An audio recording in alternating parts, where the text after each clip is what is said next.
Hey out there, rock and rollers. Welcome to episode number 101 of the Ugly American Werewolf in London Rock Podcast, where we try to bring you all the knowledge that we have on classic rock, hard rock, progressive rock, heavy metal, early MTV, and everything that we grew up with in the 70s, 80s, 90s, and beyond, everything we've gotten into since then.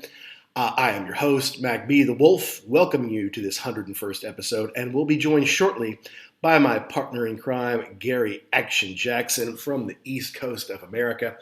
As I come to you here from Europe, actually in Amsterdam, been living in London for years, but needed to spend some time off the little island and on the continent here, and I'm enjoying my time in Amsterdam here. It's great post-COVID to be able to get out and explore a little bit more of Europe, which was always the idea when we moved from the U.S. in 2019. And of course, as we talk about on this show quite a bit, progressive rock is a very British English subgenre of rock and roll music. And all the very best. We're talking about Pink Floyd, Genesis, Yes, King Crimson. Don't want to leave anybody out. I mean, I'm a big Rush fan. They're Canadian, which is kind of like UK light and America light. But anyway, in getting to know British culture more by living there and being a bit of an Anglophile, trying to consume its culture as best I can, getting into football instead of NFL, things like that, you start to have a better sense of where prog rock comes from. This kind of country madrigal music away from the big city of London that maybe informs your heart, your soul of where you come from and what you're really feeling versus just the day-to-day making ends meet kind of stuff that a lot of classic rock is all about. And so we've been on a bit of a prog rock journey, and we've been very fortunate that we've been able to speak with some prog rock heroes, like when we had Jeff Downs of Yes and Asia on the show, or Carl Palmer of Asia and Emerson, Lake and Palmer. Of course, we had Steve Hackett on this summer, and one of his acolytes, Amanda Lehman, has been on our show a couple of times. And really like this genre of music because it is more thought-provoking. You do have to be a real musician, and you do have to listen. It's not casual listening music. You have to dial in and really allow yourself to hear everything that's going on with this music. So, as I've been on this journey and dragging Jackson along on this prog rock journey of mine, we're trying to find bands that we don't know that well. And one that we have no clue about in America, and we feel like most American fans don't, is Gentle Giant. They're a British band, started in the late 60s, early 70s there, had three brothers, the Shulmans, and they played some interesting rock. Some call it psychedelic rock, some call it space rock. They would incorporate horns. There's lots of keyboard. They have different singers. It's really very different music than what you're used to hearing on classic rock radio. And in December of 1972, they released their fourth album, Octopus, which featured a killer cover by Roger Dean. And I was always fascinated by the cover. You know I love Roger Dean from all his work with Yes and Asia, among others. So I thought this would be a good album to review on its 50th anniversary. But we still don't know much about the band. So we needed to bring in a ringer, somebody who understands prog rock, somebody who knows Gentle Giant and has for a long time and can walk us through not only this album, but the band Gentle Giant. And we were fortunate enough to find a young musician who loves prog, who loves Gentle Giant, is a big fan of this album. And her name is Hawk Percival. Now, I know what you're thinking. You say, hey, women aren't that into prog. Well, this woman is, and she's a multi-instrumentalist in her own right. She's got her own album coming out here in late November, early December, which we'll, of course, be talking about on the show. But she's also 20 years younger than we are. So that's a rare find. An American, a female, who loves prog, who's 20 years younger than we are. Well, let's get her on the show. Sign me up. I want to know what she knows. I want her to come share with us her knowledge and her passion and why this music speaks to her. So we're going to have Hawk Percival on here very shortly to talk about Gentle Giant's Octopus. Now, a bit of business. Those of you who listen know we are proud members of the Pantheon Podcast Network of podcasts, which is about 100 different shows, mostly all about music, but not all rock and roll. There's really something in there for everybody, no matter what genre of music you like. And we always like to give shout-outs to our friends who've been on our show or we've been on theirs, including Christy Alexander Hallberg of Rock is Lit, including Jay Scott at The Hook Rocks out of Chicago, including dear friend Paul Stevenson of the Vintage Rock Pod and This Day Rocks. I was on there recently talking about Dee Snider and the PMRC. You might want to check that one out. And then, of course, to the Kiss Kings, Tom and Zeus of the Shout It Out Loud cast. We hope to talk to them again real soon. Not to mention CEO and founder Christian Swain of the Rock and Roll Archaeology Show. Great show, and we loved having Christian on. But we also have to talk about our killer sponsors, and that's rarevinyl.com. Look, guys, I know a lot of you are record collectors, and you want pristine stuff, or you want first edition stuff, or you want those hard-to-find singles from around Europe or wherever they are. Go to rarevinyl.com. Find something that you love, and then use the code PODCAST, PODCAST, to get 10% off. Not only your first order, but every order you make. I guarantee you there's something in there that you want. Over 250,000 items in their inventory. They've been doing this almost 40 years. They ship everywhere around the world. So use that code PODCAST at rarevinyl.com or EIL.com. Go find that record, that single, that tour program, whatever it is you're looking for that's special to you, and get it shipped to you directly using our code PODCAST. So this is fun, to talk to someone younger who actually knows a lot about prog rock, who has passion and enthusiasm for it. It was great, and I think you'll hear that on the show. We had a lot of fun talking to Autumn. She has a wonderful personality. She's easy to talk to. And I'm sorry you guys couldn't see her, because she is lovely both inside and out. So please buckle in. This is going to be a bit of a long one, but I think you'll like this look down Gentle Giant's Octopus with Autumn the Hawk Percival right here on The Wolf.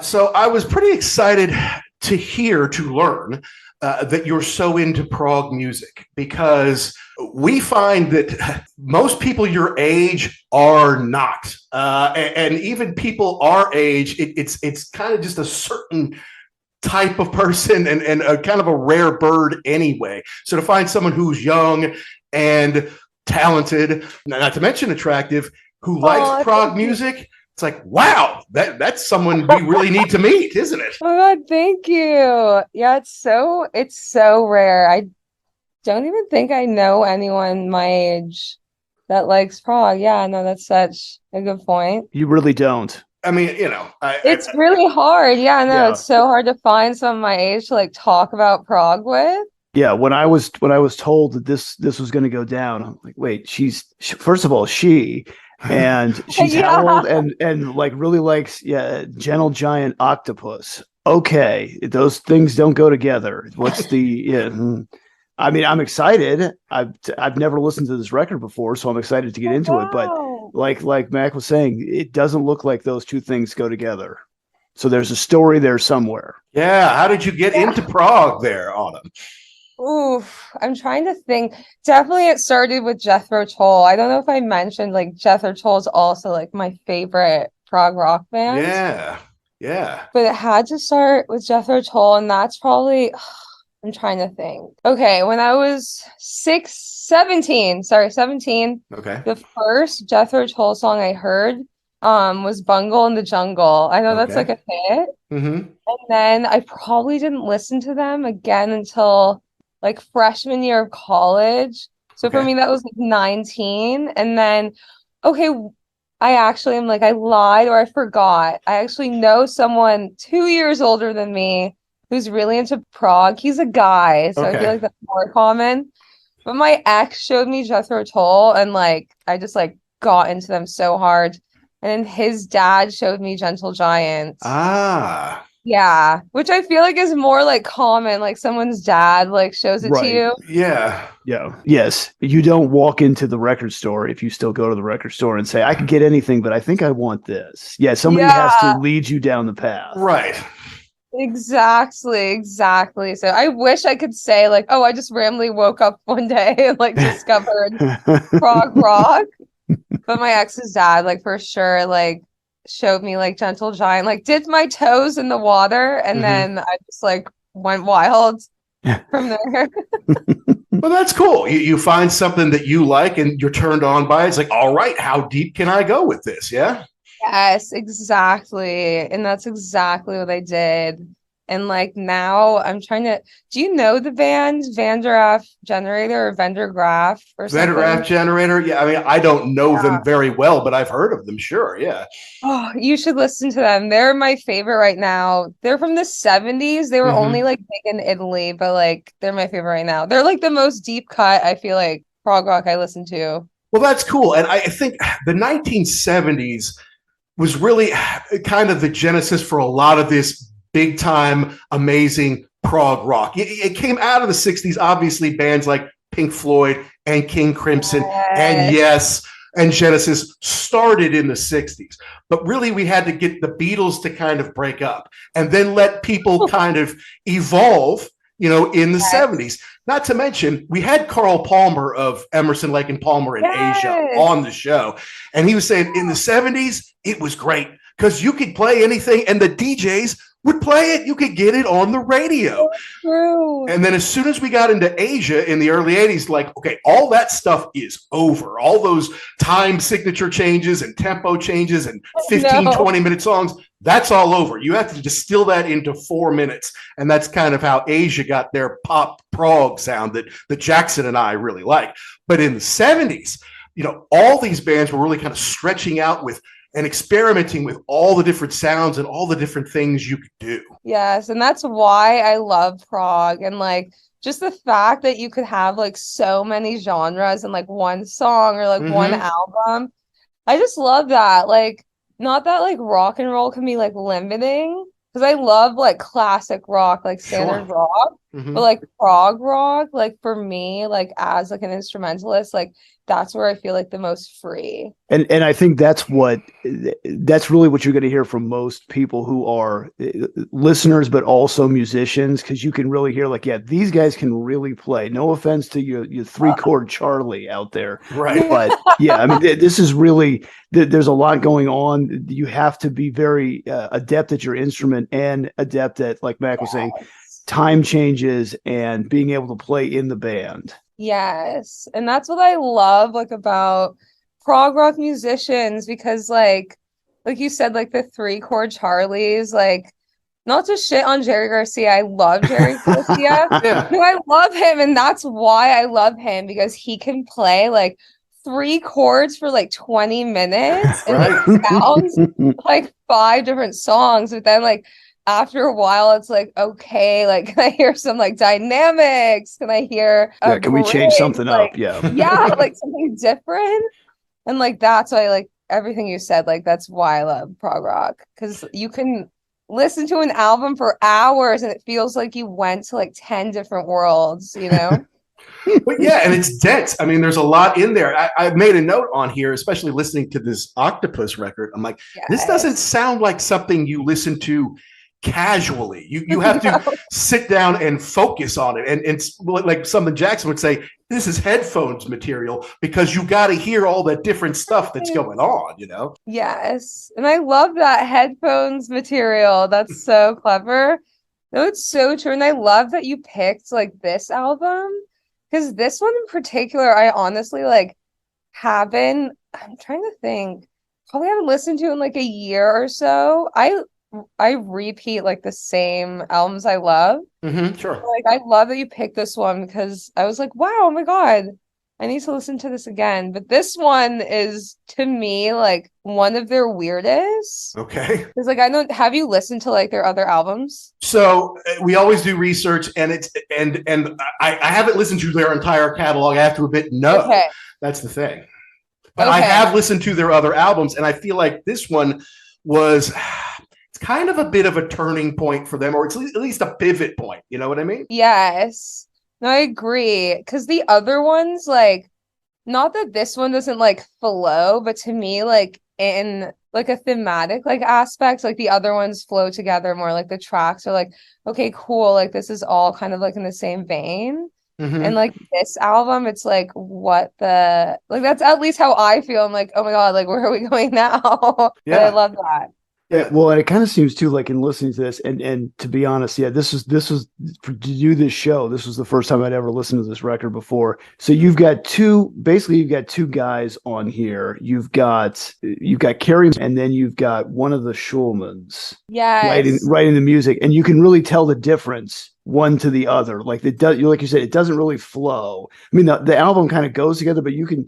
If I didn't tell you, like, this isn't the same guy who wrote these songs, they're different. Exactly. Yeah. You can still hear that. Yeah. So before we get deep into the record, let's talk a little bit about you and your musical journey. I mean, you are a musician, a multi-instrumentalist, a songwriter, and you've been in a band, but now you're doing it solo. I mean, like, and Prince solo. Like, I play every instrument. I write all the stuff. I do all the singing. Yeah. How did you evolve to that? And how big a factor was prog in all this evolution? Okay. Well, I got into like playing solo just to simplify it. Like, as my therapist says, I don't like work well with others. Completely. And also, like, being like a band leader, not that I'm not fit to lead, but I think, like, not to be sexist, like, I hate bringing in like gender. Like, I've always been like the only woman, like, in all of my band setups. Sure. And like, to, I guess, like, be like perceived as like an authority figure to like a group of men, like, I needed like a certain like personality type, like I guess like more assertive, and I was totally just like very lax, and so we were just like, well, however you're feeling, guys, and like sure we can start now, and just basically giving like a group of men like no boundaries and just saying like the floor is yours, like go crazy. And like they did like go crazy, and like, you know, and like I take accountability, like I totally didn't say anything like until it got bad, and like that's why things blew up. Okay. It just felt like a Beatles situation, you know? It just felt like a Beatles situation. Like I was being a John, like I was just like whatever, like the vision, like music, instead of like this is a business, you know? I wasn't being the Paul McCartney that I needed to be. Gotcha. That's tough. That's tough to do. I mean, we did a whole episode on the Get Back Peter Jackson deal, and you could really see how in parts of it, like McCartney had to be the leader, but it was tough for him. So I can't even imagine, especially with like you brought up the dynamic of you being a female and trying to tell males what to do. I can't imagine. I can't imagine that went smoothly. No, it was hard. It's just like men in their 20s also. Like you can picture that. You know? It was a long time ago, but yes, I can picture it somewhere. I remember. You know?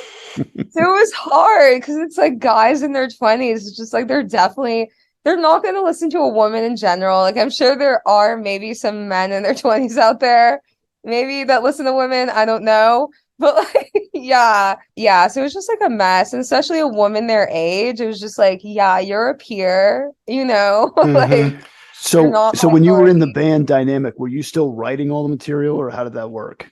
Yes, I was writing all the material, and like at the time, and I think and leading into like the last part of your question, like how does prog rock tie into this? Like at the time, like I will say I wasn't confident enough to like show my like prog rock writing, because I just knew like most people my age like didn't really like prog rock, and like wouldn't get it. That was mostly the latter. They wouldn't get it, right? So I was kind of shy, and like I would show my band at first and they would kind of just look at me and be like, okay, like I don't really know what this is, and like so I would have to simplify my writing and just make like the classic rock version. Gotcha. Which was still fun, you know, but it was like, oh, this isn't like being true to myself. Yeah, not really what you wanted to do.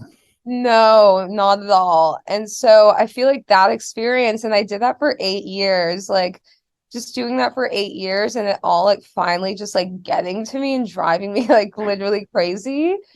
I just was like, I fired my whole band one night and just like didn't say a word, blocked them all. And like my favorite artist is Todd Rundgren. Oh, wow. Okay. Yeah. And so I said, like, you know, I have to pull a Todd Rundgren. Like, I just need to like get rid of everyone, like be up by myself, like go crazy in the studio, like be like a wizard and just like go off. And Mm-hmm. so that was 2 years ago, and I just like went from there. Good for you. Good to be true to yourself and follow your own heart and your own muse. You know, you don't need other people encroaching on your vision, on your artistic vision. Yeah, exactly. And I hate to be that person, like I needed to be an artist, you know, like the vision, like you said, but like I was feeling so depressed and I felt like honestly imposter syndrome. I was just like, this isn't me. Like, I don't know whose music this is, but it's not mine. Like, Well, no, if you're writing the music, you're in charge, whether they want you to be or not, whether you want you to be or not. And maybe it took you a little while to figure that out. Yeah. Yeah, exactly. Yeah, I wish I figured it out like sooner than later, but I'm glad I did. You're here now. Yeah. Yeah. So were you a musician your whole life? Did you start as a young child, or was it something you came up as a teenager like, ooh, I want to do this? I started playing piano at 7 years old. Wow. And I didn't really know if I wanted to be a full musician then. I wouldn't say I liked it. I got into piano because I have ADHD and like it was horrible as a kid. And so my mom thought like, okay, maybe if I like get her into piano lessons, she'll like calm down and focus. You know? Yeah, and focus. And it kind of worked, like, except for like when I wasn't playing piano, like, it only worked when I was playing piano. Right. So yeah, but it was fun. I quit piano. I was always very dramatic. I quit piano at 9, and like I joke that I retired.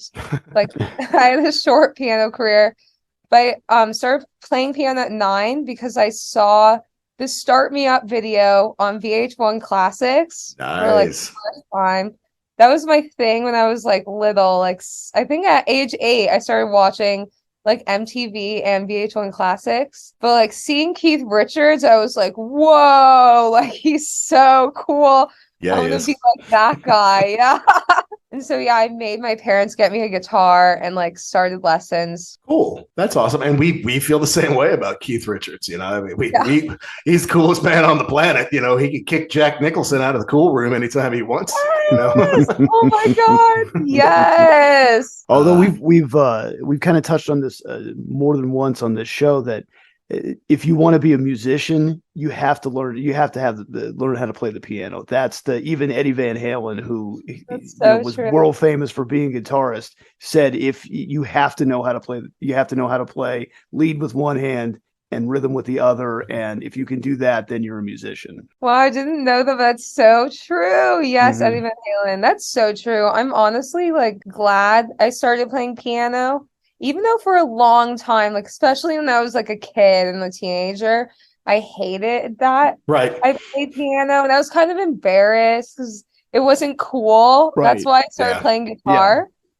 But like now as an adult, I'm so glad I started playing piano because on the theory level, piano helps me. That's how like I think of like music theory, like structurally, and also just playing. Like now, like I switched kind of completely to piano. Like my main instrument I play now is piano, and it's like way more fun. And so I'm glad that I started because like I wouldn't be able to just switch so quickly, you know, and just like that's right. As a piano player. Well, good for you. That's awesome. That's cool. And now you were kind enough to send us some of the mixes, not yet mastered. I know you're still working on finishing up your handling that next week. Yeah. That's really cool, you know, and some amazing sounds in there. And well, your lyrics are poignant and, you know, they're pretty grown up. I mean, obviously you've had a lot of time to live through life, and the songs you write at 21 are very different than the songs you write at 30, not musically, but because of what you've been through in life. And you can hear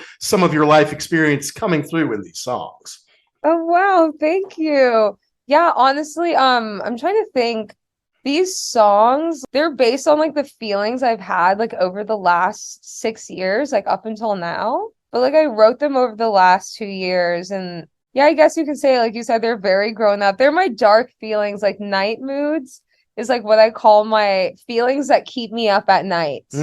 Interesting. So that's what all of those songs, like the lyrical content, are all of my feelings that keep me up at night. So when do you think you'll have it done and ready for introduction to the world? I'm hoping like late November. I'm crossing my fingers, like latest December, but I'm like aiming for late November. Okay. Cool. And then are you going to gig out? You going to go do some live shows around it? No, I'm actually not performing anymore. I retired from performing. Yeah. And you never know when that might come back at some point, but it sounds like this material would be killer live, if you can find, Really? one day, when you kind of figure out, okay, this is the way I want to do it. And obviously you might need a little help. You might not be able to do all of it by yourself, right? No, yeah, definitely not. Like if I were to perform this album, like I would definitely have a band, definitely with like older like session players, like not with guys my age, like not to shit on guys my age. It's like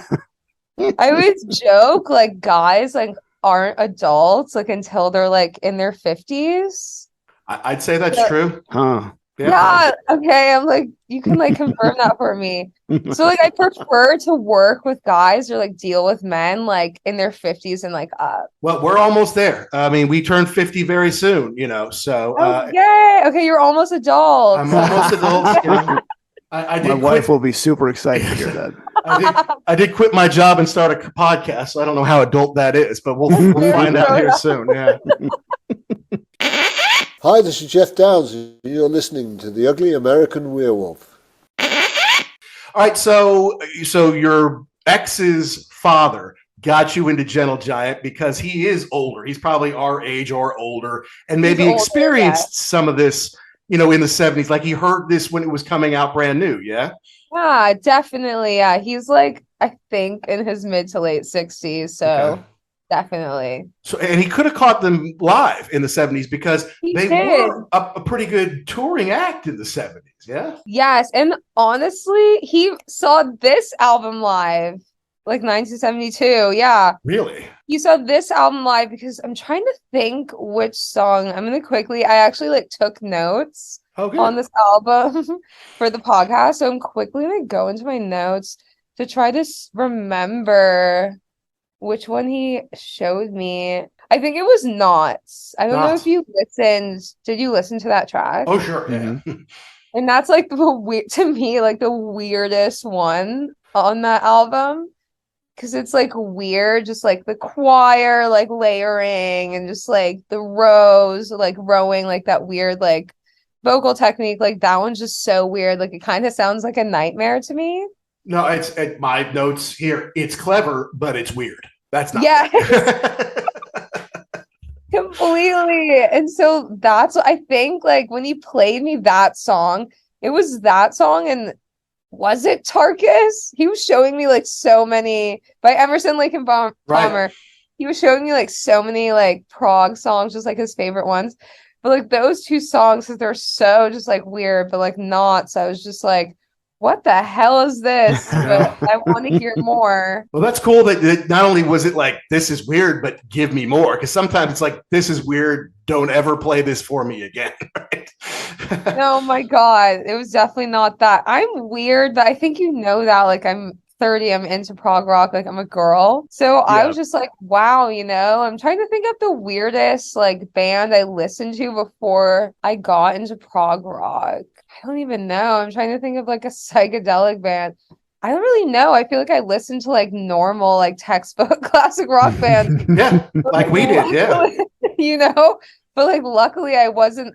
I guess David Bowie, because he can get kind of weird and proggy. Like he was the weirdest. But yeah, I don't know why. Because he showed me like the weirdest one too. Like it's not. There's so many like Gentle Giant songs. Yeah, like I could pick for someone's first time that are kind of like normal, I guess. Sure. So it was just funny to me, like this one not. I was like, whoa, I want to hear more. I know, because I was listening. Obviously, I listened to this album a couple of times, and then I'm like, all right, you two, just run me something. Just let me hear more of their music so I can become more familiar with it. And there's definitely some stuff that is what I would call more listenable than this is. You know what I mean? Yes. Yeah. So this was an interesting one. I kind of picked it because it's about to turn 50, probably about the time that your new record comes out. Oh, wow. Okay. And it's got a killer Roger Dean cover on it of the Octopus. And I don't know if you can see behind me here, but I have some Roger Dean Prince out there because I think his artwork is amazing, whether it was what he was doing for Yes or Asia or. Oh my gosh. Okay. I didn't know that. Yeah. He did like Yes's covers. I mean, he did most of them. There's a few that in the late 70s that I think the guys at Hypnosis, who did a lot of Pink Floyd stuff, did. And they did Houses of the Holy for Led Zeppelin, and they're very famous at that. But the guy who made the Yes logo and has done like the Tales from Topographic Oceans and most of their stuff, that's Roger Dean. And Asia, if you see the and then if I see, I don't know if I can turn my thing here. Can you pan it over? Let's see. You might be able to see the dragon with the pearl right back there from the first Asia album. No, I think he's an amazing artist, and he did kind of open for Yes on their recent Close to the Edge at 50 tour. He comes out and introduces the band. That's amazing. And then he has a gallery where he's selling prints, like out, besides just Yes t-shirts, you can get these amazing Roger Dean prints. So I'm like, all right, the Octopus one is killer. And it's not the only cover that they had. The North American cover was done by somebody else, and it's an octopus in a jar. Yes, that's I've very seen that different. one. Yeah, and apparently it also had on original release, it had a die cut, like special release in the shape of a jar. I'm like, well, that must be worth a pretty penny if you can find that one today. Yeah. On eBay, it's probably worth like so much. Oh yeah, absolutely. Who did the cover? Hold on. It was Charles White. And not familiar. Not familiar either, but he was known for chronicling African American related subjects. I guess was his thing. He's a black man, Well, it was. He died in the 70s, maybe 6 years or so, 7 years after he did this cover. But yeah, I mean, it's always interesting to me. It's like, why do you have alternative covers? And if you have something killer like Roger Dean, why do you need a second one? It's just curious to me. Yeah, and why did you commission a whole nother one? Like, I could see if it was like the Roger Dean art and then a picture of the band or something like that, but you actually had two separate things that you did that actually they both look pretty cool. Yeah. Obviously, but from the rest of the show, my heart will always be with Roger Dean. That's right. But they're both pretty cool looking. Yeah, I think it's for the novelty thing. Like the Beatles did that with that Butcher cover thing. Yeah, it could have been, yes. Well, I think that was, once people saw that, it was like, we need another cover. Yeah. Right? I know their alternative cover was like for different reasons. But it's like the novelty factor, like, oh, this is cool. Like, Yeah, no, cool. And so, all right. So, and I also, what I found really interesting was, after this, I think it kind of set them up for more success as a touring act, at least in America. I think they probably did okay in like the UK and Europe. But in 72, they opened for Black Sabbath, and they were regularly booed off the stage by Sabbath fans because these two things don't mix, especially what Sabbath was doing then, right? Right, and especially in the United States, too. Especially the U.S. No. Yeah. Definitely not, because 1972, I feel like, at least for me, was like the peak time for hard rock.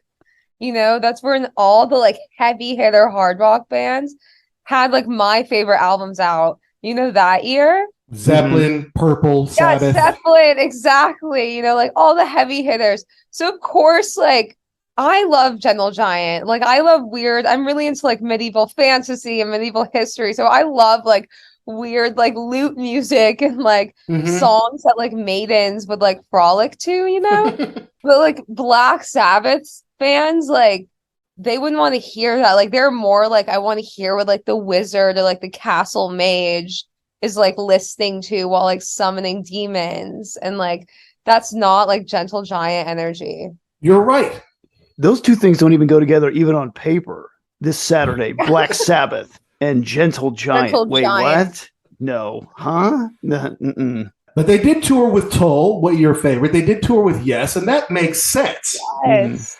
Yeah, that does make sense. That does. Jethro Tull like has some rock hits, and that's why I love Jethro Tull, but that's why I also love Gentle Giant, because they're so weird. I feel like they're one of the weirdest like prog rock bands, and like Derek Schulman, I think that's like the main brother. He's like the vocalist. Like he was just super hardcore about like just saying like so weird and just not like conforming. And so like I really appreciate that too, even though like business wise and like trying to fit into the mainstream, that doesn't really work. Right. That's why I love like Gentle Giant and like Derek in particular, like that member. Cool. Yeah, and in kind of doing some research for this, just in the show in general, to me like prog rock is like, oh yes, and Genesis, yeah, but if you're really a fan, then you listen to like the weird stuff, the Gentle Giant and Camel. Yeah, correct. Camel, yes, exactly. Yeah, and it's to me, and we've said this on our show a lot.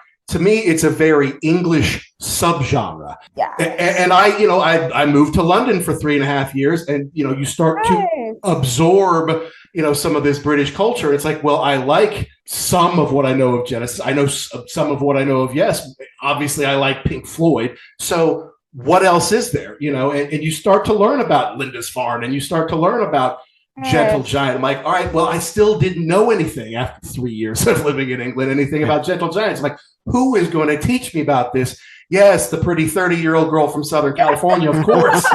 Who else would it be? Whoa. Right? Yeah. So funny. You would think like the guy living in London would be like the one to teach us, Oh, you don't know, I know. No, right? I don't know. I really don't. No, I love that. And honestly, like, I'll joke, like, I'm a bit of an Anglophile myself, but like, no, I'm totally like a full on, I'm obsessed with like British Invasion. Honestly, that got me into prog rock. Like, I've always been obsessed. I think that's like my favorite, like, besides prog, like subgenre of rock. Okay. Like British Invasion. I feel like that leads you there. Like that's the gateway drug, at least for me, for prog rock. British Invasion. Absolutely. That's where it all started from. And then those bands, I mean, you got to say that the Beatles were a bit experimental. The Stones did some. The Who did some. Kinks. Yeah, the Kinks for me really got me into prog rock because Ray Davies, he's so weird and like. If you listen like to the Kinks, like their albums, like throughout time, like it gets so weird. It gets so weird. Like I don't know what kind of rock. Like I guess it turns kind of like glam rockish to me at least. Mm-hmm. Not like kind of like I don't know what to call it. Like or maybe it's still like Baroque pop, but just like evolved or something. But like Ray Davies to me he's so like prog in a way. Well, that's interesting take. Yeah, that's cool to think about. And it was we talked to our founder, Pantheon founder, Christian Swain, about this recently. The 70s is when all this stuff happened, right? It was really just kind of the Beatles and the Stones and kind of the Who, and then the Creams dominating the 60s. And then once they got done with that, and then they kind of opened up the doors a little bit, then the 70s is where all these genres came from. And then as much as we love the 80s, look, Jackson and I grew up on MTV when it was new. And when it was new, it was amazing. It was fantastic. So jealous. Yeah. But if you didn't look good, you might not get on MTV. It's so like, true. Yeah. Christopher Cross was having a hell of a career until MTV came along. Nothing against Chris, but he's probably still caught between the moon and New York City. But anyway, the 80s changed it. So now it's okay. Now it's got to be tight. It's got to be short. You got to have a catchy video to go with it. So even people like Genesis and Yes, who used to do these epic songs, now they're doing Owner of a Lonely Heart and Invisible Touch. So good, though. Yes. Owner of a Lonely Heart, like, I think it's good because it grew on me. Like it's so corny, it's so cheesy, and like it's so like okay, like I was like a 70s weird band and like I had to sell out so I could like keep like going through the 80s. But I love that song. I love that song. Oh yeah, so do we. It was important. We came out when we were 10, and we saw it every hour on MTV, Oh, that's awesome. And it still has one of the greatest guitar riffs in it also. So I mean, you know what it is. I mean, that's still the song is cheesy, but that riff and the solo are still pretty cool today. The solo's so cheesy, but it's so good. But however, when you watch the video and they're cutting up metal while he's doing it, with the sparks and everything, like that goes together. It adds to the flavor of the song. Right? It adds to the corn. Yeah. Yes. Yeah. Nice. And Trevor Rabin then did become, quite the, the musical director. May have done some musical scores for people I don't know about that or not, but okay, I'll have to look into that. I think he's done like 50 different movies or something crazy like that. So, oh wow, yeah, he's pretty prolific. Yeah, but at any rate, let's kind of get into this Gentle Giant, Octopus, their fourth record, and what it was their last with Phil Schulman, right? There were three brothers.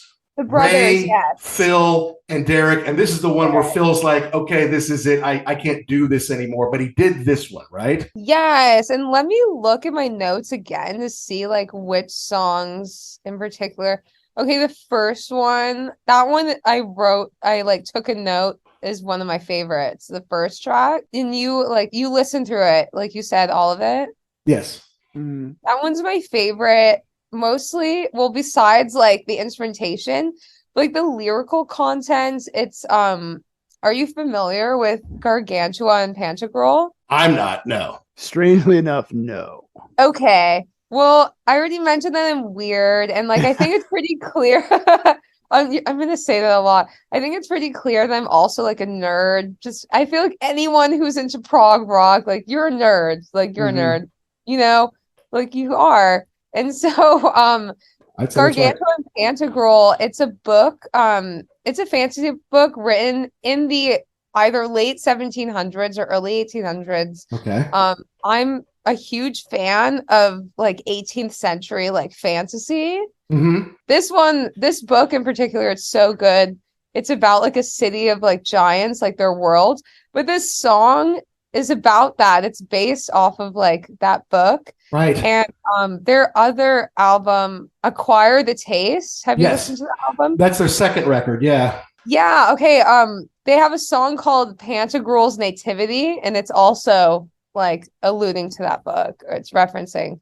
And so that's what I like about it as a nerd. Yeah, and this right here is why it never caught on in the United States, because we are way too dumb for that. I'm sorry. We really are. So true.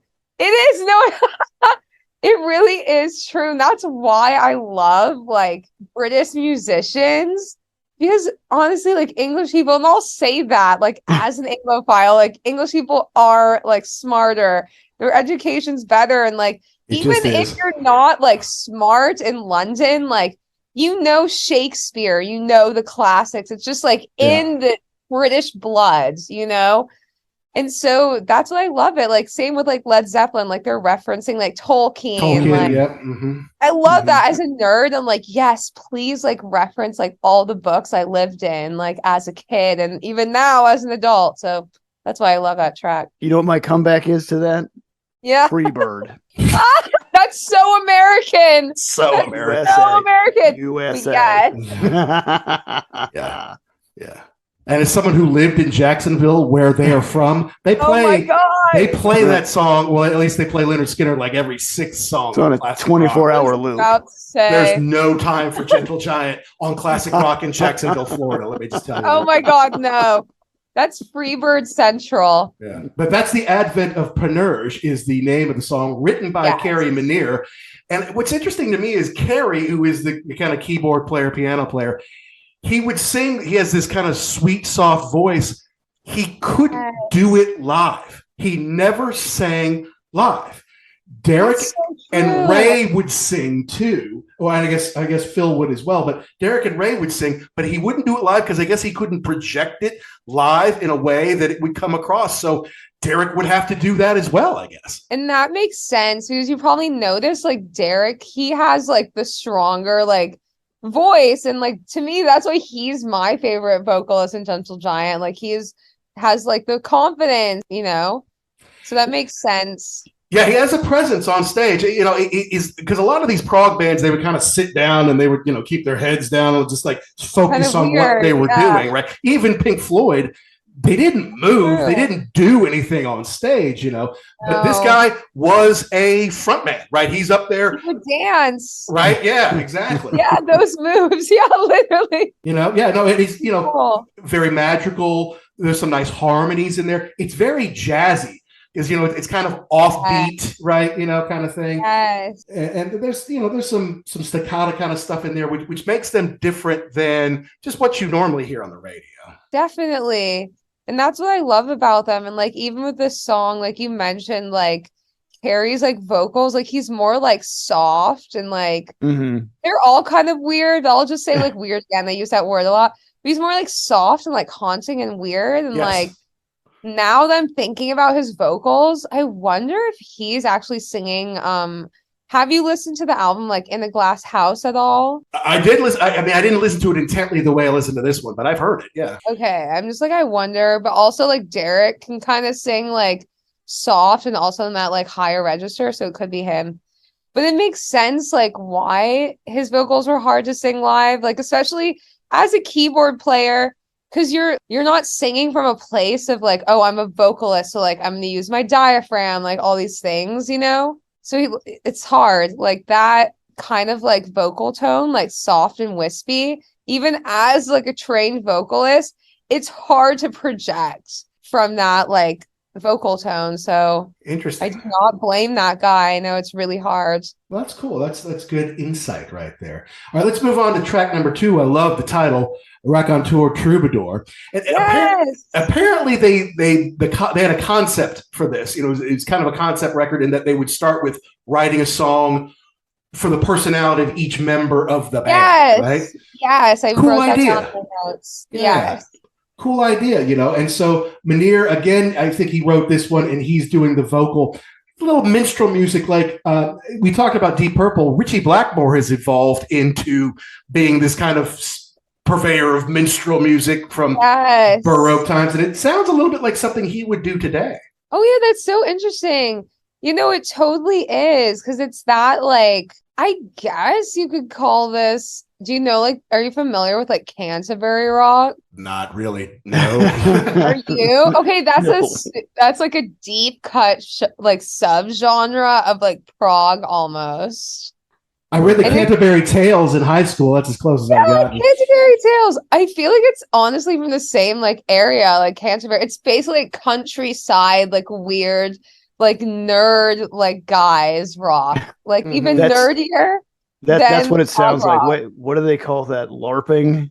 Yes, live action role playing. That's what this reminded me of. Yes. Yeah. Yes, that's literally that's the essence of like Canterbury rock. And it sounds like honestly like creatures from like Canterbury Tales would like listen to this and like rock out. And that's so the vibe of like that track, like what is it called? Raconteur Troubadour.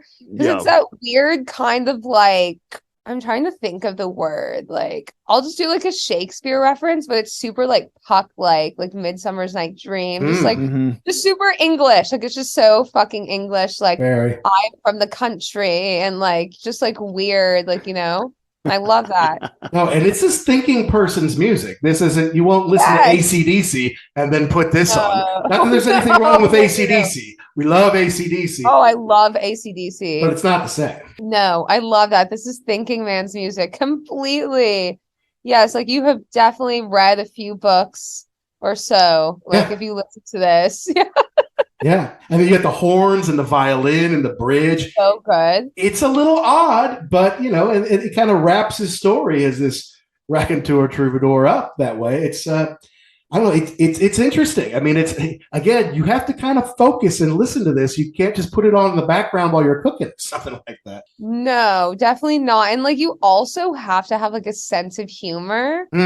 That's what I love about prog rock, like especially like Gentle Giant and also Jethro Tull. Like Ian Anderson does this. Yeah, he does. Where he'll have like little kind of like Canterbury-ish rock, like just like quips and little things where you're just like, what the hell? Like again, like you wouldn't just sit down and listen to this and be like, wow, I'm gonna like eat breakfast or just like go drive in the car and just like listen to this and be like woohoo, Like, it's funny mood. It's funny you say that because I was trying to do this and something else and I'm like I can't no. I have to concentrate on what I'm doing to make notes on this because I'm gonna miss something. No, it's too weird to like listen to in the background. Right. Like, exactly. And it's too dense. You're gonna miss something. Yeah. Yes. And the Peter Gabriel, Steve Hackett years of Genesis, they're notorious for working this stuff in there. The little funny quips or double entendre stuff that you have to listen for, right? Yes. And I love that. And honestly, I'm gonna look this up later, but like I wonder if these bands like would be like grouped into Canterbury Rock.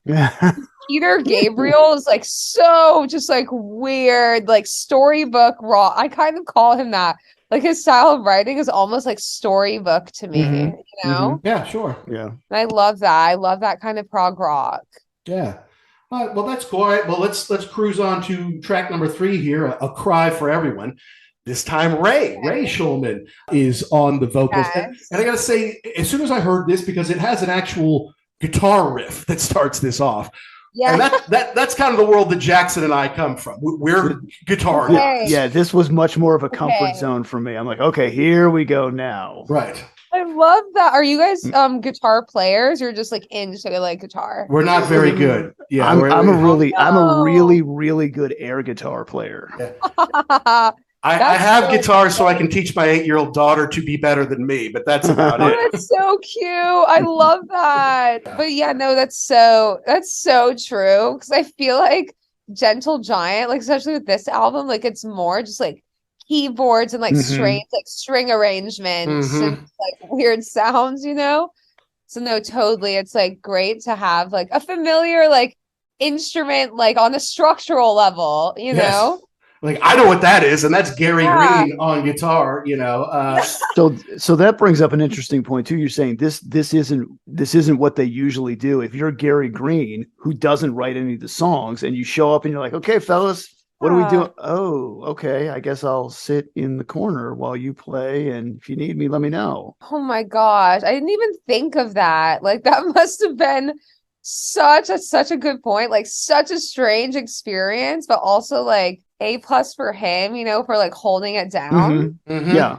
I would personally be like intimidated, like walking in the room with like the Shulman brothers and just like Gentle Giant and just hearing like that weird, like not weird, I say that a lot, but like that storybook kind of music, and you're just like, okay, like let me try to like riff on this and like, you know, like sound cool. So A+ for him. Yeah, no, and that's the thing. I mean, it kind of sounds like a more familiar tune to us, and then there's a break, and it gets really proggy, you know, and the synth and the odd sounds in the bridge kind of dominate for a while, and so you come back to that heavy riff that I liked in the first place, and you kind of finish with some of that. I'm like, all right, well, they're showing me another texture here, basically. Yes. And also, I have a note here, inspired by the work and beliefs of Algerian French writer Albert Camus, I believe is it. Yes. So again, not what we're doing in the United States. We don't read the Algerian French writers here. At least I'd heard of him, you know.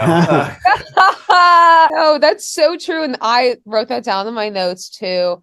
And that's what I love again about the Brits and just like European artists, you know, like they read, you know, as someone who is a book nerd, I love literary references, you know, and I love it. It's just like, yes, let's be cerebral. Like, you know, let's do it. Yeah. You shouldn't have to apologize for being smart. But apparently that's what it's come to in the United States. America, I know it's pretty sad, but I'm sure like, you know, there's smart people out there, and I'm joking, but I love that. They don't get much airtime these days, unfortunately. I know, right? I know, but yeah, no. And I love like the lyrical content, like besides a literary reference, like I've just always been, I'll say like a sad guy. Like I love Roy Orbison. I'm like a definite like sad guy lyricist. So like I love that. I'm just like, yes, like be like depressing, be sad, but like in a way where it's like not like self-indulgent and annoying. It's like poetic, and you're just like, yeah, cerebral, like be cerebral with your depression. I love that. I like that too. Yeah, you know, and shame, I've hoped 2,000 years, but no one knows, so I've cried, crying vain tears. You know, these are, you know, if you really take a minute and listen or look at the lyrics, you know, it's not just, you know, I like this girl, I picked her up in my Chevy. There's a little more depth to it there. Yes, like the brokenness. And I think that's also like the difference between like not even prog rock and classic rock, but like American rock, like versus like English rock, you know?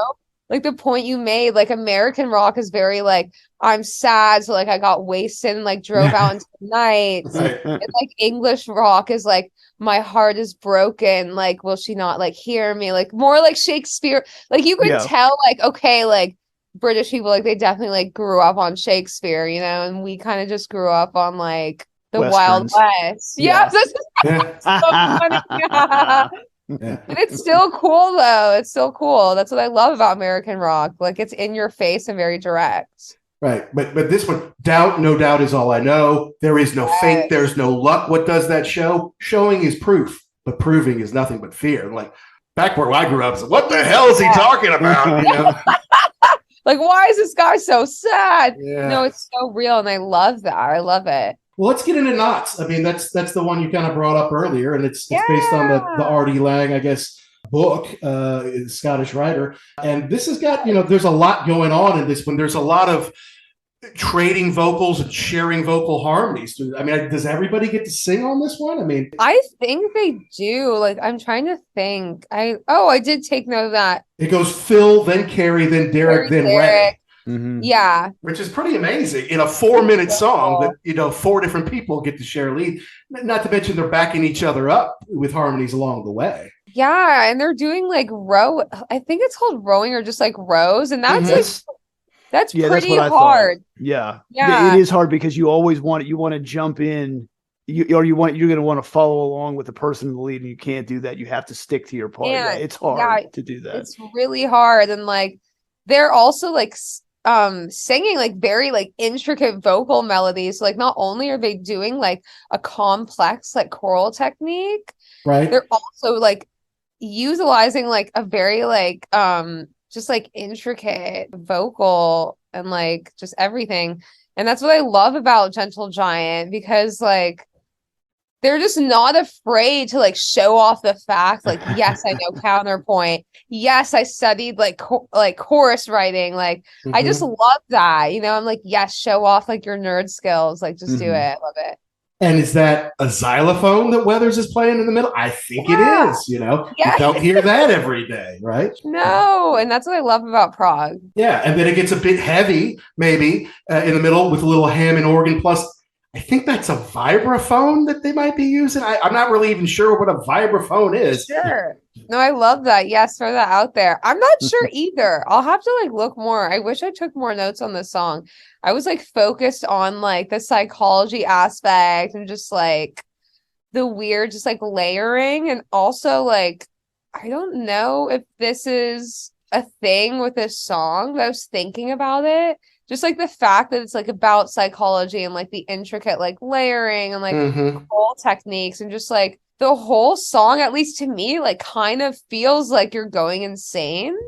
You know? Interesting. Yeah. And so like I wonder if they did that on purpose, because like that's what I like about prog. Like not only are like the lyrics complex, like the instrumentation, but also like the details. Like I'm trying to think of a way to phrase this, like purposely like using the rowing technique, because like the like human mind, and also like using like dissonant chords and like augmented chords, because like to the human brain, like that's like off-putting and like kind of sends off signals like this is wrong, and so like I like that, because they probably did, like some prog musicians like do that on purpose, like not only using like theory and like music as a technique, but also using like psychology and like the human mind and how music like affects the human mind. I feel like that's so prog in itself, because I call like prog musicians like the mad scientists, like the Dr. Frankensteins of rock and roll. True. So like I wouldn't be surprised if they were like in the studio, like not only are we going to write this song like about psychology, like let's write it in a way so like it causes like the human mind to be like, this shit is insane. Right. This is fucking great, And like I said, it's clever, but it's weird. Yeah. And I've got a note here that the Knots book is a series of dialogue scenarios which can be read as poems or plays. describing the quote Right. knots and impasses in various kinds of human relationships. So to read that book and think, you know what, I'm going to make a song out of this. That's crazy. But to your point, it does sound like it's your mind talking back and forth to each other. And, you know, do you have these thoughts that kind of ricochet off in there? And, you the know, insanity is coming. Exactly. Yes, like Yeah. relating with each other and not relating. Correct. And like, yeah, that's so To true. I love translate, that you to brought read that up. book. Yeah. To read the book and translate it to a piece of music. That's pretty intense. No, I love that. And that's so prog, you know, just Mhm. being like, you Yeah. know what? Thinking man's music, like you said. And Proof this is in the pudding. one where Gary Green is sitting in the corner, I guess, having tea and toast because Right, he's not exactly. playing on this one. It's not jamming. He's like, I'm gonna let you guys just like do your thing. Yeah. Yeah. Now, do you know? I mean, have you heard any of the stuff that the Shulman brothers did with Simon Dupree and the Big Sound? That was their band before they made Gentle Giant. Gentle Giant? Yeah. No, honestly, I'm only familiar with Gentle Giant. Okay. Like when it comes to them, yeah. Okay. Well, I just I'll got check that curious. out. Yeah. Well, you know, I mean, they Yeah. came from someplace, and it was in the '60s, so it probably wasn't the same thing. But apparently, they had some success in the UK and Europe, Yeah. and then they wanted to do their own thing, which is understandable. So. Just curious. Yeah, something little extra credit homework, I guess. There. Yeah, I know. I'm definitely going to check that out. I'm surprised. Like, I didn't think, you know, to like research or even like ask myself, like, oh, I wonder like how they even started. Like, I just went straight into that and like fixated. It's all good. It's all good. And so that's side one for those of us who had LPs or cassettes back in the day. Yeah. It's a relatively short record. It's only 34 minutes. It's 8 songs. Yeah. And most of them are between 3 minutes and about 4.5 minutes. The last one, The River's a little bit longer.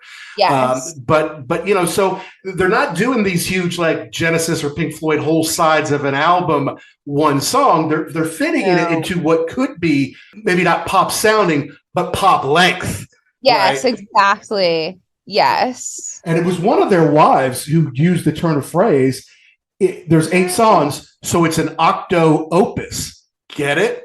That's where the Octopus name came from. I love that. I think it was Derek's wife, but I'm not 100% sure on that. Okay, wow. Shout out to that wife. Yes. That's so clever. We start side 2 with the boys in the band, which is an instrumental. Now, how do you feel about instrumental songs in general? You like them, you don't like them. It kind of depends on the song itself. What do you think? Yeah, I'm very on the fence. Okay. Like it kind of depends on the song itself. Honestly, it depends on my mood. Like I'm the kind of person like I don't mind like long instrumental breaks, but there has to be like some kind of lyrical content in there.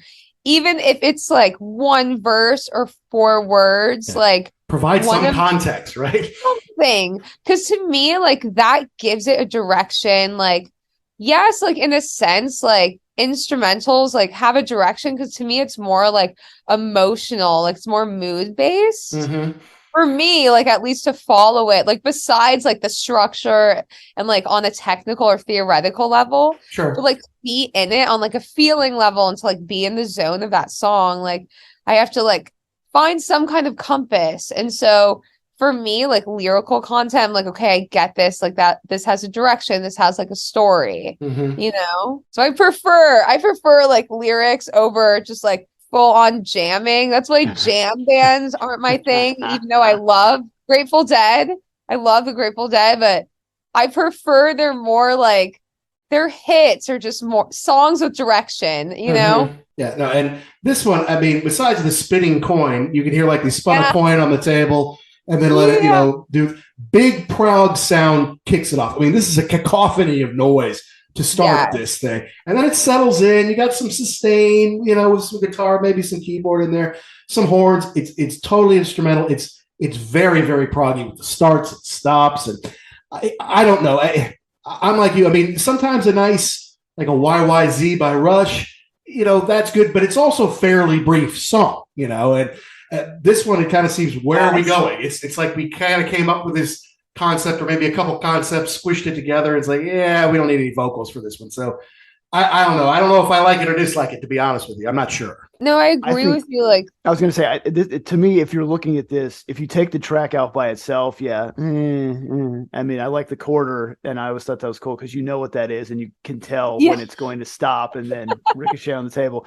But this is kind of a nice change of pace for the album. You know, you kind of had Knots, which was pretty intense, and then this is kind of like the palate cleanser. Like, okay, we'll just jam for a minute and then get into the rest of the record. That's so true. Honestly, I like that you said that it's the palate cleanser, because now I think when I listen to the song again, like, not that I don't enjoy it, but like it kind of just felt random to me. But now that you said that, like, I think I'll appreciate it more now when I listen to the album, honestly. So like, that's such a good point. Well done, Jackson. You just open up her world and while she's opening up ours. Yeah, every once in a while I can come through for you. I love it. But Ray Shulman wrote that. It's interesting. I think he's the youngest, right, of the Shulman brothers, because Phil was the oldest.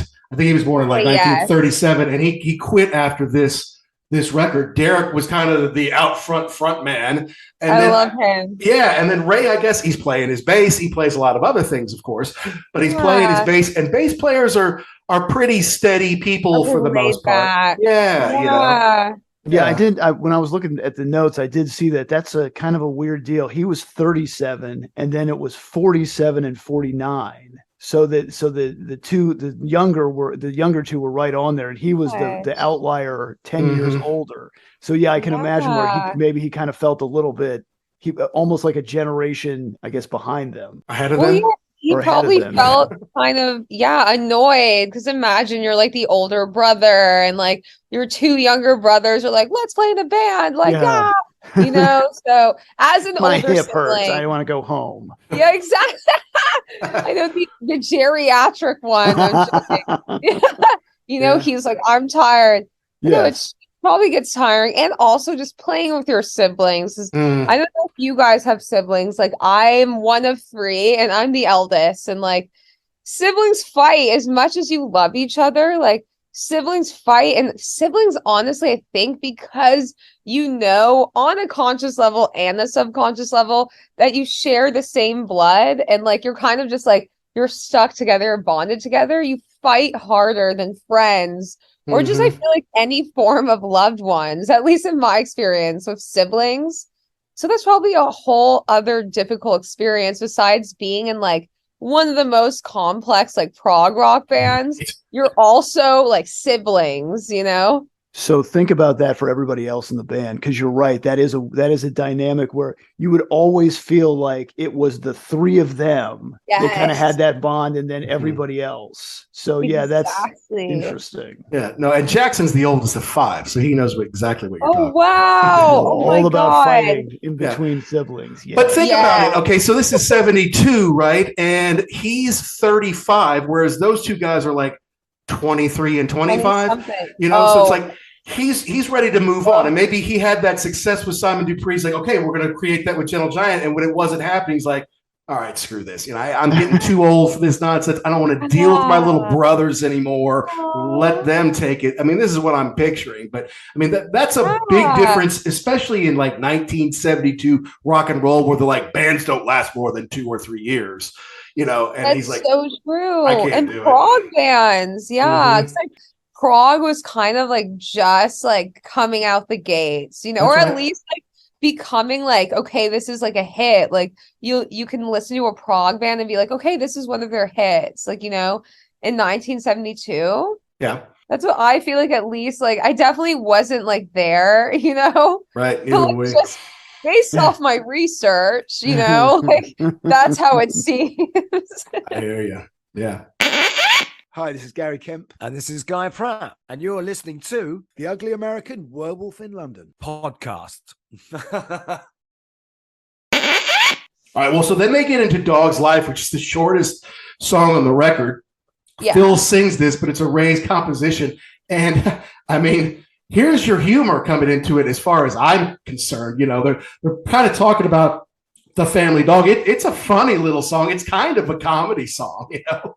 It is. Yeah. Are you looking at your buddy just thinking, Man, what a great life you have. What he said, he doesn't care for his hair or his teeth. If truth were known, he's a bit of a thief. You're just thinking, like, you're just sitting there thinking about the dog, and like, that's what I say all the time. Like, I'm working all day long, and I see my dog just laying around. Like, when I come back, I want to be you. You got a great life. I know, right? A dog's life sounds like a dream, like paradise. Now, are you a dog person or do you have pets? Yes, I actually, oh my God, I'm a dog mom. My dog is named Jethro Tull. Amazing.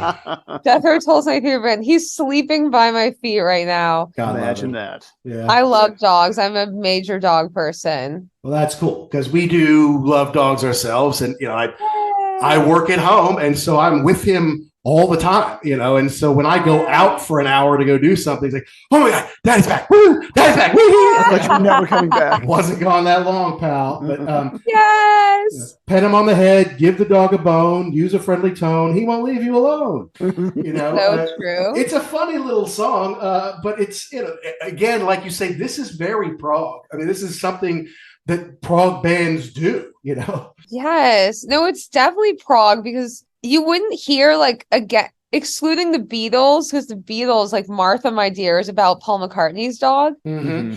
But like you haven't heard, at least me, I haven't heard many like classic rock songs about their dog, and it turns out to be like a weird, like complex song, Yeah. So I think that's cool. And that's what I love about prog rock, because their lyrical content, it's not about like mainstream things, like, because rock is about like love, like girls, cars, drugs, like all the like fun things and everything like, that makes life worth living. Yes. Yeah, right.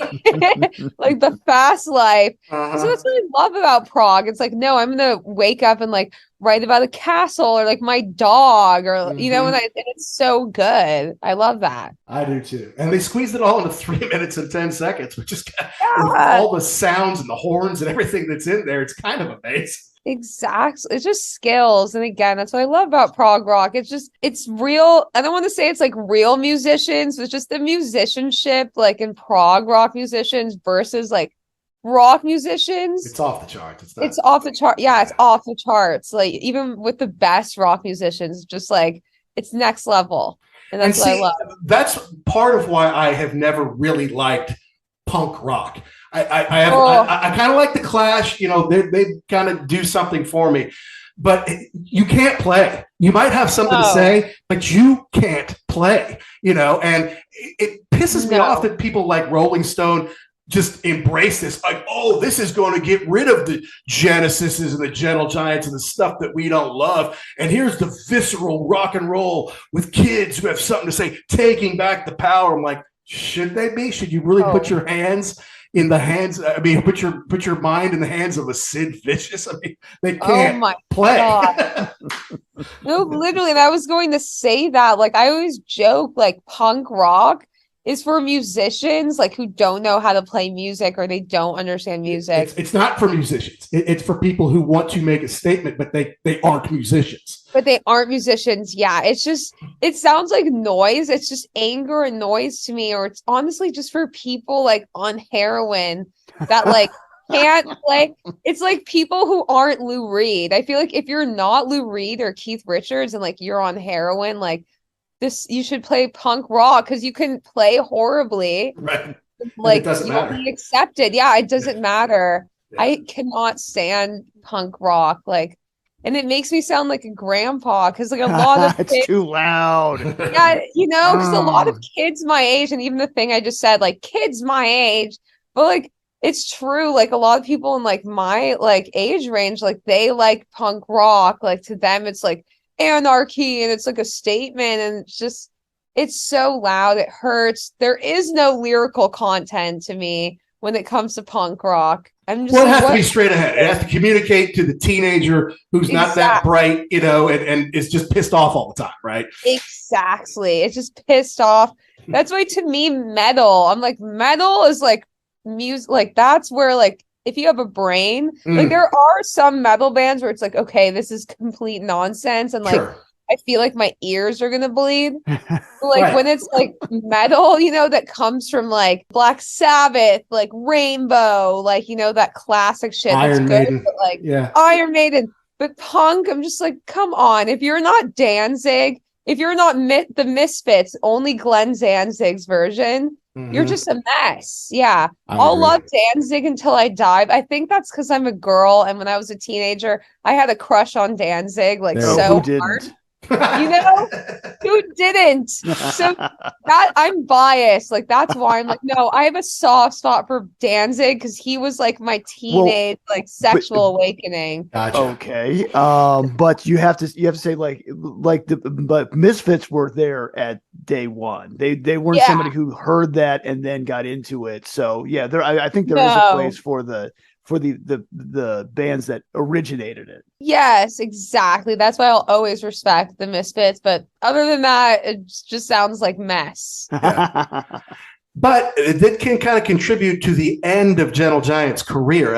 I think what happened was they kind of had a hard time writing together anymore. They kind of default. Yes. We can't do it anymore. But there's also forces from the outside, like the record companies, like, okay, now punk is the thing, and this prog thing that you're doing, that's not working out anymore. Not to mention the Peter Gabrielist Genesis. Now they're doing pop songs, now Yes is broken up into different, and they're kind of doing more pop stuff, So they're like, yeah, we don't know if we have room for you guys. Like, well, if it's too hard internally and externally, I think it's time to wrap it up. And hey, to their credit, they never really got back together. Most bands at some point, like, there's money out there, or I need the money, or there's enough of a fan pull, let's go ahead and get back together. I think maybe a couple of them have done a thing, or in the 90s or something like that, but there was never full on Gentle Giant reunion after 1980.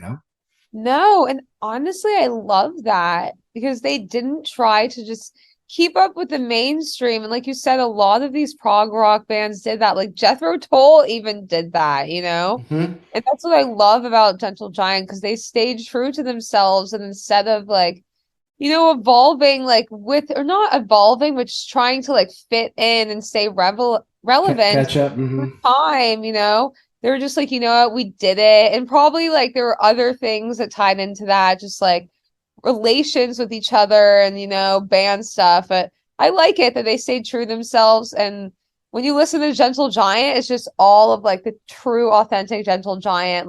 There's nothing oh, this is them when the 80s hit and with one guy from the original band or something. Yeah, exactly. Yeah. So can you tell me what a mellophone is, Autumn?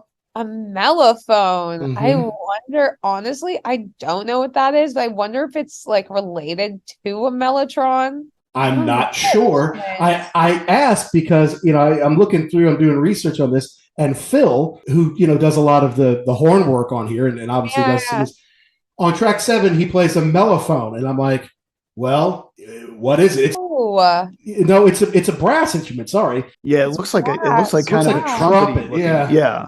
And I'm like, it was literally this. Okay, never seen that before. Wow, I was way off. Mellotron, I was way off. That's so interesting. Honestly, that's so prog rock, and that's what I love about prog rock. I'll discover new instruments and just it's so cool. That's what have you got at the house? I've got a mellophone. Bring it. Let's go. Right? Yeah. Bring your mellophone to rehearsal. We got a song called Think of Me with Kindness, and I'm thinking a mellophone in the middle part might be good. What? It said nobody ever? Oh my God, But I like this song. I like this 7th song. It's a Munir Wright with his spare voice, and it's actually a very pretty song with their signature sound wrapped around it. I love that. This is actually, I wrote down this number 1, of my favorite songs. Okay. This one is my favorite because I'm I think you know this from my own lyrical content, just the content of my songs. I'm a sucker for love songs, whether that's about falling in love, losing love. I love that. And so this one's my favorite. Also, it alludes to Edgar Allan Poe. Quoth the Raven. It has Nevermore. And it uses it in the same way he does, talking about loss and love and the love that you can never hold on to, in the pessimistic way. And it's just memories. And so that's what I love Because again, as a literary nerd, I'm just like, yes, like please keep referencing like my favorite books, my favorite authors. And so that just adds to the layer of like sad boy, like just energy. Like I'm gonna reference Edgar Allan Poe. Like not only am I so heartbroken, I'm gonna reference Poe. I love that. Yeah, no doubt. Yeah, I've got softer and then grander with the horns. It's just it's just again we're switching gears here, but it fits in with the rest of the record. It does. It's so good. And as a piano player, I love this song. This is my favorite track because it's more like when I say simple, I don't mean the playing because as a piano player, it's very intricate. His playing, it's delicate, it's intricate, and it's pretty. But like at the same time, it's very like simple and beautiful. Okay. Like melodic wise, like not even melodic, just the way it like hits your ear and like the way your like brain absorbs like the piano playing, the melody. It's just very dainty and beautiful. And so I love that. I love that. Well, that's cool. And then they wrap up with River, which again it's almost 6 minutes. It's easily the longest song on the record. Ray wrote it, Derek sings the verses, and Phil sings the bridge. So that's all the Shulmans kind of working in concert here.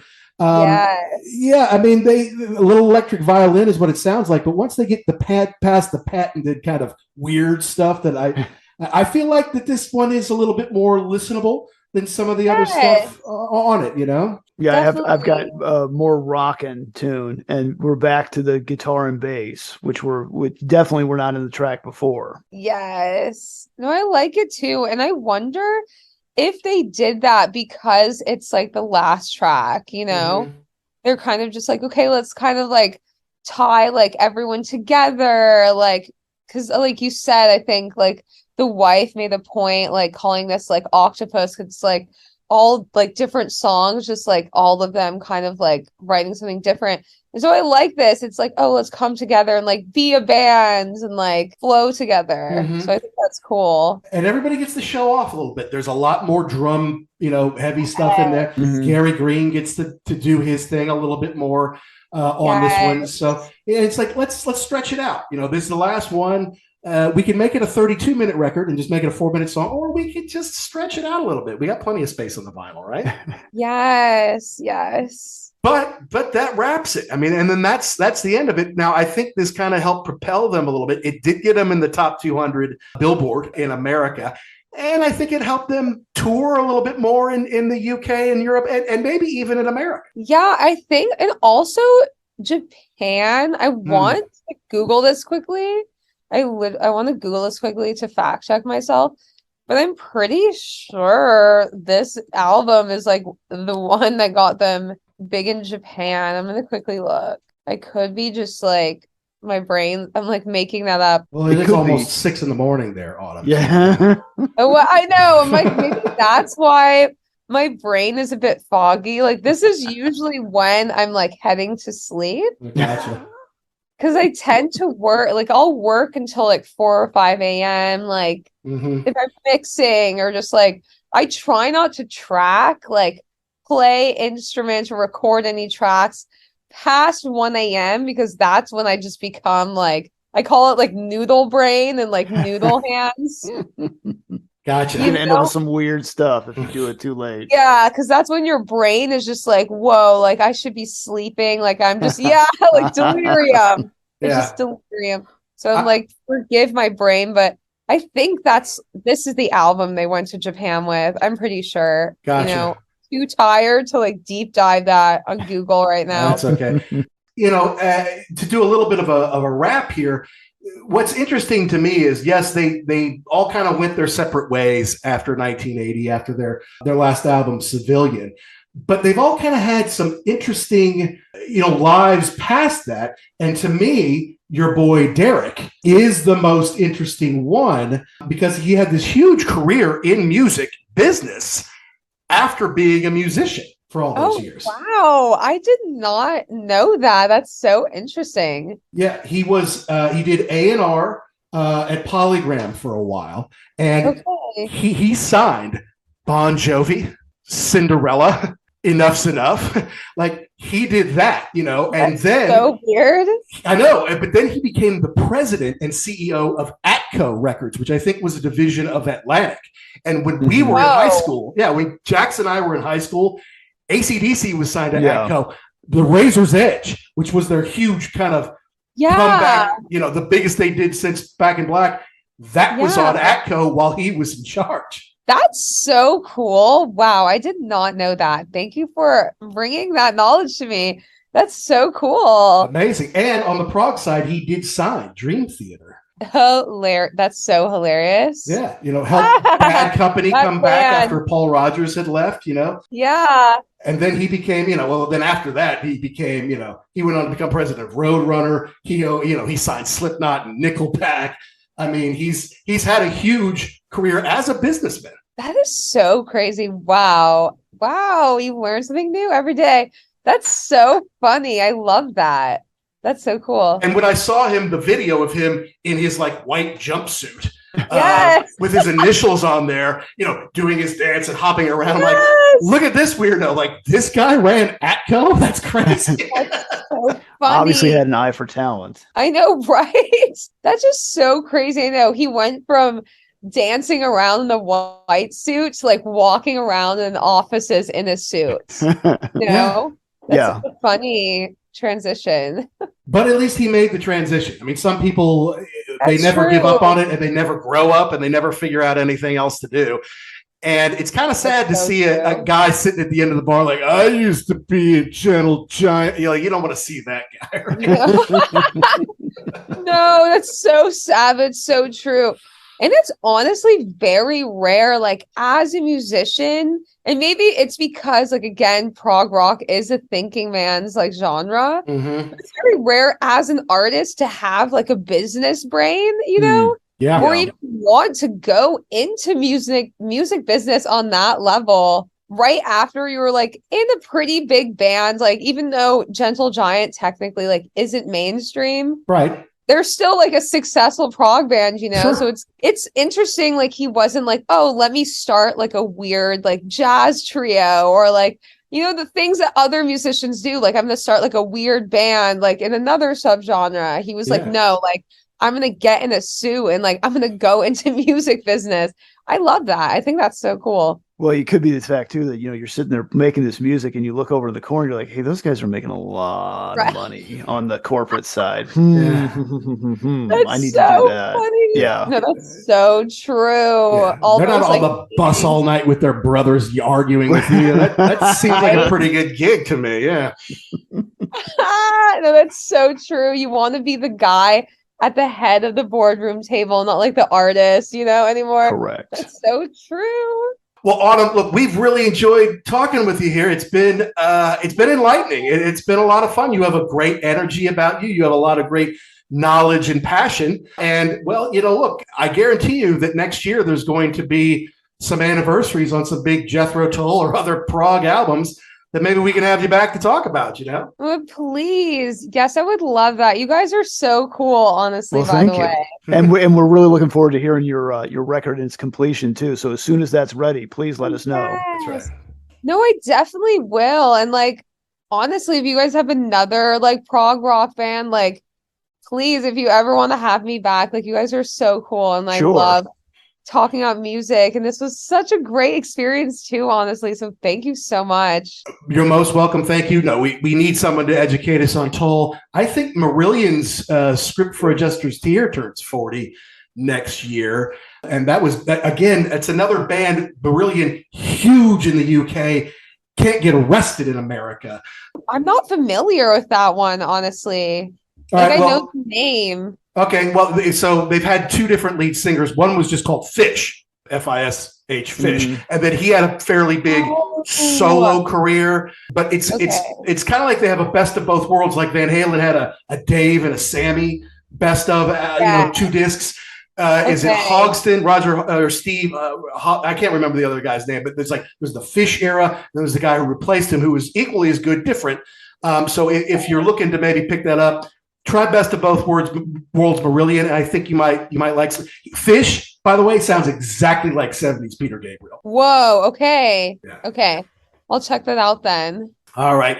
Well, we'll let you go and go to sleep, Autumn. But thank you so much. It's been a lot of fun. Thank you.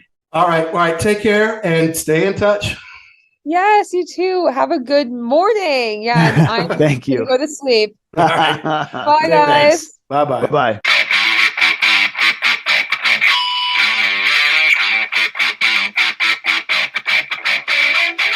Well, that was a fun chat with Autumn the Hawk Percival about Gentle Giant and their 1972 album Octopus. She has a lot of knowledge and passion for prog rock, and that's great. I mean, you just don't see it in people of her generation, and you don't see it, quite frankly, from a lot of women.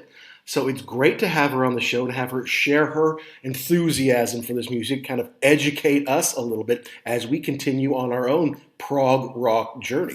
We want to wish Autumn all the best with her new album coming out here shortly, probably at the end of November. But like she said, we'll have to wait and see. Once that's out, we will certainly be all over social media. And you can find Autumn. I think you can find her on most social media outlets. I know she's very big on Instagram. So you can go to Autumn Hawk Percival and find her on Instagram and follow her. Enjoy her music. I think you're going to like some of it if you like any of the stuff we've talked about on this show. And by the way, the Marillion frontman Steve Hogarth is the man who replaced Fish in Marillion many years ago. Still going strong to this day from what I understand. But don't want to upset our Marillion fans out there. And yes, that's another prog band that maybe, just maybe, we get somebody on to educate us about, because again, very big in England, not so much in the United States. So, as we like to do, guys, we want to know, do we get something right? Do we get something wrong? Do we miss the point? Do we leave out your favorite part? You have to let us know. Email us, uglyamericanwerewolf@gmail.com, or tweet us at ugly_werewolf at actionjack72. You can DM us. You can let us know which albums, which bands, which concerts, which rock properties you want us to explore and to review. Of course, we have to thank Pantheon Pods. So proud to be part of the Pantheon Podcast family. And of course, our sponsor, rarevinyl.com, where if you go to rarevinyl.com or EIL.com and use the code podcast, you can get 10% off not just your first order, but all orders you make with them over time. They're based in the UK, but they ship all around the world. And if you're looking for that rare Gentle Giant, they might just have it there for you. Next week, we go back to one of our very favorite bands, and that's The Cult. The Cult are back after, I think, 8 years or so since their last album. They've come back with Under the Midnight Sun, which just came out in October.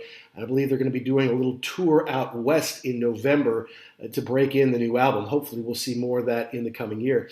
But as Jackson is maybe the biggest Cult fan in the U.S., we're going to review Under the Midnight Sun on episode 102, and that will be out Thursday, November 10th. So thank you to Autumn the Hawk Percival, a lovely, wonderful, fun, enthusiastic guest. We really hope to have her on again soon.